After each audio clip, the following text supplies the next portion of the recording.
रूस और भारत की दोस्ती की मिसालें दी जाती थी, लेकिन इधर कुछ ऐसा हो रहा है जिसमें समझ में नहीं आ रहा है कि रूस का रुख किस तरफ है। क्या वह भारत के साथ है या भारत के खिलाफ है? क्या वह चीन के साथ खड़ा है भारत के खिलाफ? कई ऐसी बातें इधर बीच हुई हैं जिसके बाद यह कंफ्यूजन ज्यादा पैदा हो गया है। अब रूस ने कुछ ऐसा कर दिया है जिसके बाद यह अंदेशा होने लगा है कि क्या रूस भारत के खिलाफ खड़ा है। वहीं दूसरी तरफ भारत और चीन की सीमा पर जो हाल में विवाद हुआ 29-30 अगस्त की रात को, उसमें बहुत बड़ा कांड हुआ है। जानेंगे उस कांड को विस्तार में। आइए जानते हैं इन खबरों को विस्तार से। जैसा कि मैंने कहा कि रूस की स्थिति इस वक्त साफ नहीं हो रही है कि वह भारत के साथ है या भारत के खिलाफ है। जहां एक तरफ वह चीन को S-400 नहीं देकर यह दिखा रहा है कि वह भारत के साथ है, तो वहीं उसने UNSC में कुछ ऐसा कर दिया है जिसके बाद भारत का विश्वास रूस के ऊपर से डगमगाने लगा है। इस बार से पहले तक, चाहे वह 1971 का युद्ध हो या फिर भारत का परमाणु परीक्षण हो, हर बात पर UNSC में एक देश था जो हमेशा भारत के साथ खड़ा रहता था और वह था रूस। रूस एक चट्टान की तरह भारत के साथ खड़ा रहता था। लेकिन इस बार क्या रूस ने पाकिस्तान का साथ दिया? जैसा कि आपको पता है, SCO समिट के लिए हमारे रक्षा मंत्री राजनाथ सिंह रूस पहुंच चुके हैं और रूस में वहां के रक्षा मंत्री, रक्षा विशेषज्ञों से बातचीत भी हो गई है। रक्षा मंत्री ने जहां रूस के ऊपर दबाव बनाया है कि वह हथियारों की डिलीवरी जल्दी करे, तो वहीं रूस ने भी यह वादा करा है कि वह पाकिस्तान को अपने हथियार नहीं बेचेगा। इस चीज को अगर आप देखते हैं तो आपको यही लगेगा कि रूस आज भी वही दोस्त है और रूस ने भारत की हितों को सबसे ऊपर रखा है। हालांकि रूस ने ऐसा कोई वादा चीन के लिए नहीं किया है। जाहिर सी बात है, चीन उसका बहुत पुराना और बहुत बड़ा खरीदार है, इसलिए हम ऐसी उम्मीद भी नहीं कर सकते हैं कि रूस इस तरह का कोई वादा भारत से करेगा। अब शक की सुई इसलिए घूम रही है कि UNSC में पाकिस्तान भारत के 2 नागरिकों को आतंकवादी घोषित कराने के लिए ले गया था और उसने इसके लिए अपना पूरा जोर शोर लगा दिया था। UNSC में इस मामले को ले जाने UNSC में यह मामला पाकिस्तान के द्वारा लाया गया है, यह कोई बड़ी बात नहीं थी।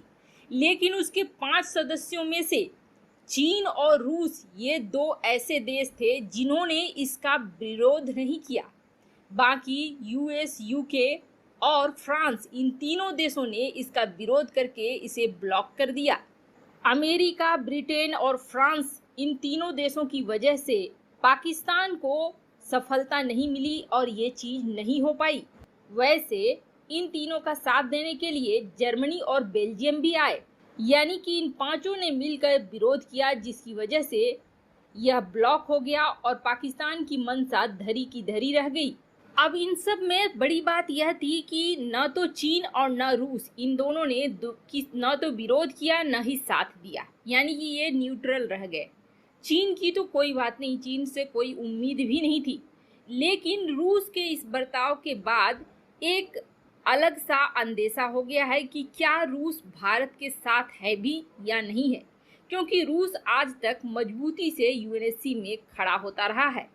5 ऐसे सदस्य जो अस्थायी सदस्य हैं, उसमें आप रूस पर पूरा आंख बंद करके भरोसा कर सकते थे। लेकिन इस घटना के बाद अब ऐसा नहीं लगता है कि रूस पर पूरा भरोसा किया जा सकता है। रूस ने भारत का साथ नहीं दिया, हालांकि उसने पाकिस्तान का भी साथ नहीं दिया, न्यूट्रल रह गया। लेकिन भारत हमेशा से रूस से अपेक्षा करता है कि भारत के मामले में रूस उसके साथ खड़ा हो, और भारत के दिमाग में कहीं न कहीं यही रहता है कि कोई हो ना हो, रूस जरूर खड़ा रहेगा। लेकिन इस घटना के बाद एक संदेह का घेरा बन गया है। सीमा पर इधर 2-3 दिनों से पूरी गहमागहमी है। जहां वायुसेना के चीफ पहुंचे थे LAC पर देखने के लिए कि क्या चल रहा है, वहीं अभी आर्मी चीफ नरवणे भी पहुंचे हुए हैं और यह दौरा जाहिर सी बात है अभी की तनाव को देखते हुए है। खास तौर पर क्या तैयारी है और अगर चौतरफा हमला करता है चीन तो कैसे संभाला जाएगा, इसे देखने के लिए ही पहुंचे हैं ये। अब इसी में जैसा कि हमने आपको पिछली न्यूज में आपको बतलाया था कि चीन का कमांडर जो 29 और 30 को वहां मौजूद था और उसकी मौजूदगी के बावजूद भारतीय सेना ने कब्जा कर लिया था, उसे वापस बुलाया गया है चीन की मेनलैंड में, यानी कि बीजिंग ने उसे वापस बुलाया है। जाहिर सी बात है उससे खातिरदारी होगी कि तुम्हारे रहते कैसे भारतीय सेना ने सारे महत्वपूर्ण चोटियों पर कब्जा कर लिया है। और अब तो सुनने में यह आ रहा है कि 6 नहीं बल्कि 30 चोटियों पर भारतीय सेना अपना कब्जा जमाकर बैठ गई है। हालांकि यह इलाका भारत का ही है, इसलिए कब्जा तो नहीं, लेकिन हम ये कह सकते हैं कि हमने वापस से अपनी जमीन उससे छीनी है। तो अब उस कमांडर की खातिरदारी हो रही है बीजिंग में। अब बड़ी बात यह है कि मीडिया रिपोर्ट्स में इन झड़प के बारे में ज़्यादा खबर नहीं आ रही है, जो कि मेन मीडिया है भारत की उसमें। लेकिन ऐसा लगता है जैसे कि यह झड़प बहुत सीधी सादी और सिंपल नहीं है, जैसा कि न तो चीन दिखला रहा है और न ही भारत की मेन मीडिया दिखला रही है, बल्कि इस झड़प में कुछ बड़ा भी हुआ है। यह झगड़ा बड़ा तो जरूर था, क्योंकि ट्विटर पर एक ट्वीट आया है जो पुराने आर्मी से रिलेटेड हैं। उन्होंने यह ट्वीट करा है कि तिब्बत के एसएफएफ के एक कमांडर इस पूरी घटना में शहीद हो गए हैं। और अब तो ऐसी खबर भी आ रही है कि कथित तौर पर 2 चीनी कमांडर भी इसमें हताहत हुए हैं, जबकि 45 चीनी सैनिकों को कब्जे में लिया गया है।